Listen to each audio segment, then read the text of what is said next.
తిరుమల మళ్ళీ వెళ్దాం అనుకున్న వాళ్ళ కోసం ఈ వీడియో చాలా ఉపయోగపడుతుంది.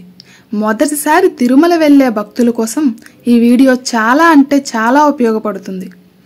చాలా మందికి డౌట్ ఉంటుంది, మనం మొదటిసారి తిరుమల వెళ్తున్నాం కదా, టికెట్స్ ఎలా అని.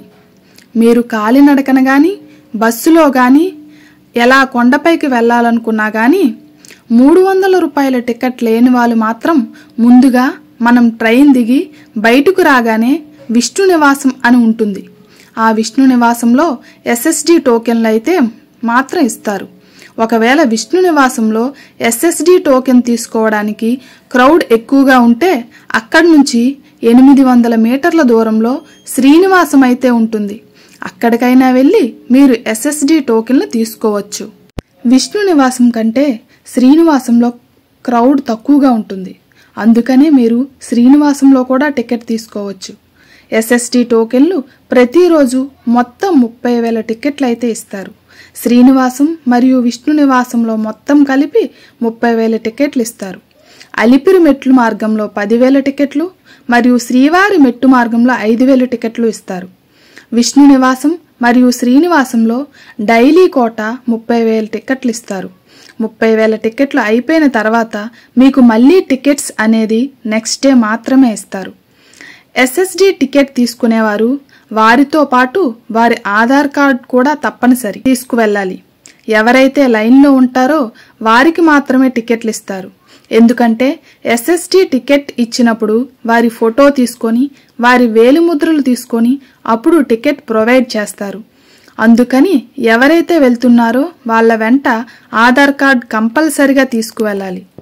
మనం ఆధార్ కార్డ్ చూపిస్తే ఆధార్ కార్డ్ చూసి మన ఫోటో తీసుకొని మనకు ఎస్ఎస్డి టైమ్ స్లాట్ టోకెన్ అయితే మనకిస్తారు. ఇంకొక ముఖ్యమైన విషయం, చాలా మంది భక్తులలో 1 year లోపు ఉన్న పిల్లలతో వాళ్ళ పేరెంట్స్ ఉంటారు కదా.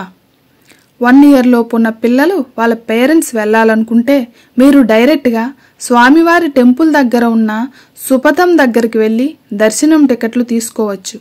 ప్రతిరోజు 12 గంటలకు ఓపెన్ అవుతాయి. 12 గంటల నుండి 5 గంటల వరకు చిన్నపిల్లలతో ఉన్న వాళ్ళు వాళ్ళ పేరెంట్స్తో పాటు వెళ్తే సుపథం దగ్గరికి వెళ్తే అక్కడ నుంచి దర్శనానికి పంపిస్తారు. అయితే చిన్నపిల్లలు వెళ్ళేటప్పుడు చిన్నపిల్లలు పుట్టిన తేదీ, బర్త్ సర్టిఫికెట్ కానీ లేదా వాళ్ళకి ఆధార్ కార్డ్ కానీ లేదా వాళ్ళ డిశ్చార్జ్ అయిన సర్టిఫికెట్ కానీ ఏదో ఒక ప్రూఫ్ తీసుకువెళ్ళాలి. దానితో పాటు పేరెంట్స్ యొక్క ఆధార్ కార్డ్ ప్రూఫ్తో పాటు వెళ్ళాలి. అప్పుడు సుపథం దగ్గర టికెట్స్ జారీ చేసి దర్శనానికి పంపిస్తారు. సుపథం దగ్గర చిన్నపిల్లలతో 1 year లోపు ఉన్న పిల్లలతో పాటు వెళ్తే మీకు ఉచితంగా దర్శనానికి పంపిస్తారు. సుపథం దగ్గర టికెట్ తీసుకుని డైరెక్ట్గా మీరు దర్శనానికి వెళ్ళవచ్చు. ఎలాంటి క్యూ లైన్లో ఉండవలసిన అవసరం లేదు. ఎలాంటి క్యూ లైన్లో తిరగడం కానీ ఏమీ ఉండవు. డైరెక్ట్గా దర్శనానికి పంపిస్తారు. ఇంకో విషయం అండి, మనకు ఎస్ఎస్డి టోకెన్స్ అయితే విష్ణు నివాసం, శ్రీనివాసం మరియు భూదేవి కాంప్లెక్స్ అన్నాను కదా, ప్రతిరోజు 30,000 టికెట్స్ ఇస్తున్నారు. అలాగే అలిపిరి మెట్లు మార్గంలో 10,000 దర్శనం టికెట్లు మరియు శ్రీవారి మెట్ల మార్గంలో 5,000 టికెట్లు దర్శనం టికెట్లు ఇస్తున్నారు. అలిపిరి మెట్ల మార్గంలో ఉదయం 5 గంటల నుంచి ఉదయం 6 గంటల వరకు మాత్రమే టికెట్లు ఇస్తారు. శ్రీనివాసం మరియు అలిపిరి మరియు శ్రీవారి మెట్టు దగ్గర టికెట్లు అయిపోయాయనుకోండి, ఆ రోజుకి ఇంకా టికెట్లు ఇవ్వరు. మీరు మళ్ళీ నెక్స్ట్ డే వరకు ఎదురు చూస్తూ ఉండాలి. అది కూడా కాకుంటే మీరు డైరెక్ట్గా కొండపైకి వెళ్ళిపోయి సర్వదర్శనం లైన్లో అయితే స్వామివారి దర్శనం అయితే చేసుకోండి. క్యూ లైన్ ఎక్కువగా ఉంటుంది, కొద్దిగా టైం ఎక్కువ తీసుకుంటుంది. టికెట్స్ ఎలా తీసుకోవాలో అర్థమైంది కదా. టికెట్ తీసుకున్న తర్వాత కొండపైకి ఎలా వెళ్ళాలనుకుంటున్నారు కదా. కొండపైకి వెళ్ళడానికి 1 బస్సు మార్గం మరియు రోడ్డు మార్గాల ద్వారా వెళ్ళవచ్చు. 2 మెట్ల మార్గం ద్వారా కాలినడకను కూడా వెళ్ళవచ్చు. రోడ్డు మార్గం అయితే ఒకటే ఉంది. అలాగే మెట్ల మార్గం అయితే 2 ఉన్నాయి. 1 అలిపిరి మెట్ల మార్గం, 2 శ్రీవారి మెట్టు మార్గం. ఇలా 2 మార్గాల ద్వారా మనం తిరుమలకి చేరుకొని స్వామివారి దర్శనం చేసుకోవచ్చు. అలిపిరి మెట్టు వచ్చేసి మనకి తిరుపతి బస్ స్టాప్ నుంచి సుమారు 3 కిలోమీటర్లు ఉంటుంది. అలాగే శ్రీవారి మెట్టు తిరుపతి బస్ స్టాండ్ నుంచి సుమారు 18 కిలోమీటర్ల దూరం ఉంటుంది. ఇప్పుడు అలిపిరి మెట్టుకి శ్రీవారి మెట్టుకి డిఫరెన్స్ ఏంటి అంటే చెప్తా వినండి. అలిపిరి మెట్లు వచ్చేసి 3500 మెట్లు ఉంటాయి. అలాగే సుమారు 8 కిలోమీటర్ల దూరం అయితే ఉంటుంది. అలిపిరి మెట్లు ఎక్కడానికి మనకి సుమారు 5 గంటల టైం పడుతుంది. అలాగే శ్రీవారి మెట్టు వచ్చేసి 2150 స్టెప్స్ ఉంటాయి. శ్రీవారి మెట్టు దూరం వచ్చేసి 2.2 కిలోమీటర్ల మాత్రమే ఉంటుంది. ఎక్కడానికి సుమారు 2 గంటల నుంచి 3 గంటల లోపు అయితే ఎక్కవచ్చు. మీకు ఎలా వీలైతే అలా మీరు కొండపైకి వెళ్ళవచ్చు. అలాగే మనకి బస్ మార్గం కూడా ఉంటుంది. ఆర్టీసీ బస్సులుంటాయి, ప్రైవేటు వాహనాలు ఉంటాయి, మన సొంత వాహనాలతో కూడా మనం వెళ్ళవచ్చు. చాలామందికి ఒక డౌట్ ఉంటుంది, స్టెప్స్ ఎక్కేటప్పుడు లగేజ్ మాతో పాటు తీసుకెళ్లాలా, ఎలా తీసుకెళ్ళాలి అని అర్థం కాదు. మొదటిసారి వెళ్ళిన వాళ్ళకి ఆ సందేహం రావచ్చు. ప్రతి మెట్ల మార్గంలో అంటే ఇప్పుడు శ్రీవారి మెట్టు అనుకోండి, అక్కడ లగేజ్ కౌంటర్స్ ఉంటాయి. అలిపిరి మెట్లు అనుకోండి, అక్కడ లగేజ్ కౌంటర్స్ ఉంటాయి.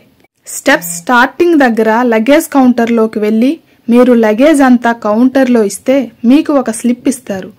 దానిని తీసుకొని మీరు మెట్లు మార్గంలో పూర్తిగా నడిచిన తర్వాత ఎగ్జాక్ట్లీ మెట్లు మార్గం పూర్తయిన తర్వాత మీకు లగేజీ రికవరీ కౌంటర్స్ అయితే ఉంటాయి. మీకు ఏదైతే స్లిప్ ఇచ్చారో ఆ స్లిప్ రికవరీ కౌంటర్ దగ్గర చూపిస్తే మీ లగేజ్ మీకు తిరిగి ఇస్తారు. కొండపైకి వెళ్ళిన తర్వాత రూమ్ ఎలా తీసుకోవాలని చాలా మందికి డౌట్ ఉంటుంది కదా. ఆన్లైన్లో బుక్ చేసుకునే వాళ్ళు కాకుండా ఆఫ్లైన్లో రూమ్ కోసం చూస్తారు కదా, వాళ్ళైతే ముందుగా మీరు సిఆర్ఓ ఆఫీస్కి వెళ్ళండి. మార్నింగ్ 5 గంటల నుంచి రూములు ఇచ్చే కౌంటర్లు అయితే ఓపెన్ అవుతాయి. ఇక్కడ మాత్రం ఫ్యామిలీలో ఒకరు మాత్రమే ఆధార్ కార్డు తీసుకుని వెళ్తే సరిపోతుంది. మొత్తం అందరూ వెళ్ళవలసిన అవసరం లేదు. అలాగే సింగిల్గా వచ్చిన వారికి మాత్రం రూమ్స్ ఇవ్వరు. ఇప్పుడు సింగిల్గా వచ్చిన వాళ్ళు మరియు ఎవరికైనా రూమ్ దొరకని వారు ఏం చేయాలో చెప్తున్నాను వినండి. తిరుమల కొండపైన చాలా డార్మిటరీస్ ఉంటాయి. ఆ డార్మిటరీస్లో మన లగేజ్ పెట్టుకోవచ్చు. వాళ్ళు మనకి ఒక చాప కూడా ఇస్తారు. రూమ్లో ఎటువంటి ఫెసిలిటీస్ ఉంటాయో ఇక్కడ కూడా అటువంటి ఫెసిలిటీస్ ఉంటాయి. హాట్ వాటర్ ఉంటుంది, వాష్రూమ్స్ ఉంటాయి, అన్నీ ఉంటాయి. చాలా నీట్గా ఉంటాయి. ఇక్కడ ఎలాంటి ఛార్జెస్ అయితే చేయరు. మరి తలనీలాలు ఎక్కడ ఇయ్యాలి అనుకుంటారు కదా, మనం ఎక్కడైతే రూమ్ తీసుకుంటామో అక్కడ ఉంటాయి. లేదా మనం ఎక్కడైతే లాకర్ తీసుకుంటామో అక్కడ కూడా తలనీలాలు మనం ఇవ్వవచ్చు.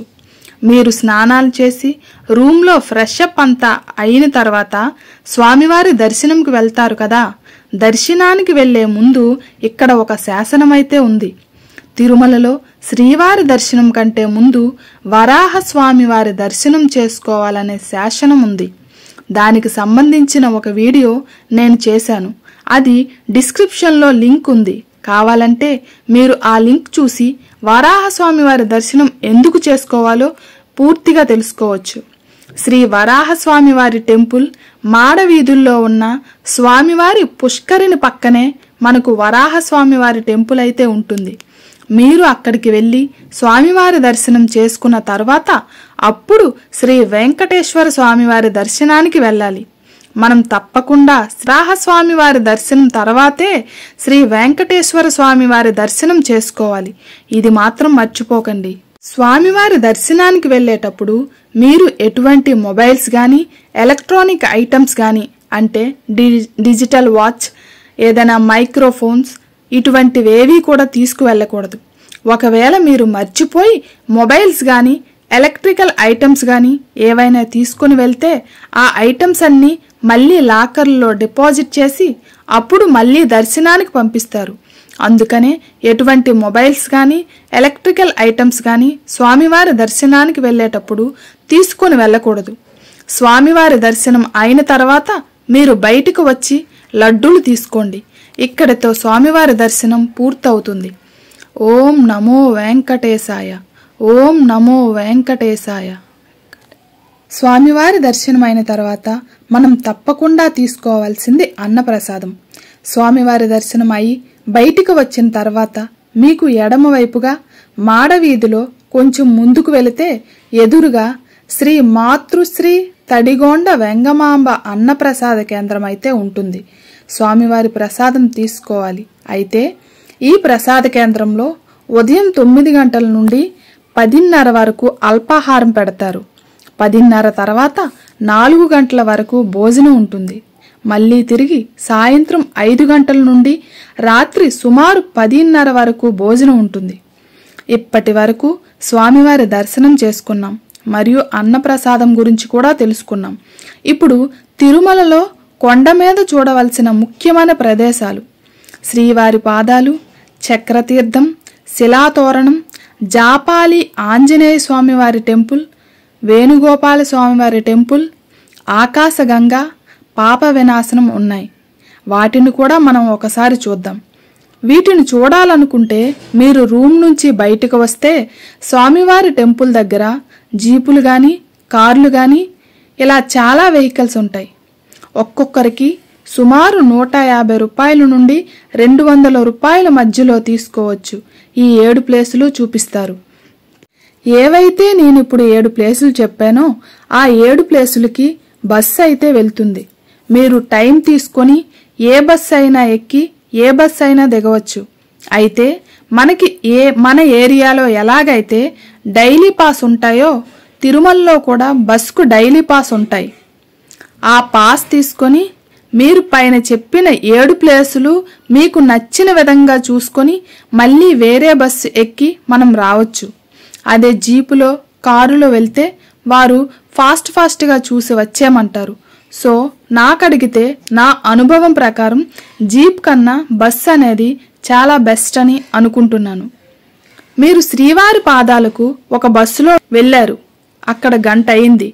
ఎంత టైం అయినా మీరు దర్శనం చేసుకున్న తర్వాత వేరొక బస్సులో కూడా ఇంకో ప్లేస్కి అయితే వెళ్ళవచ్చు.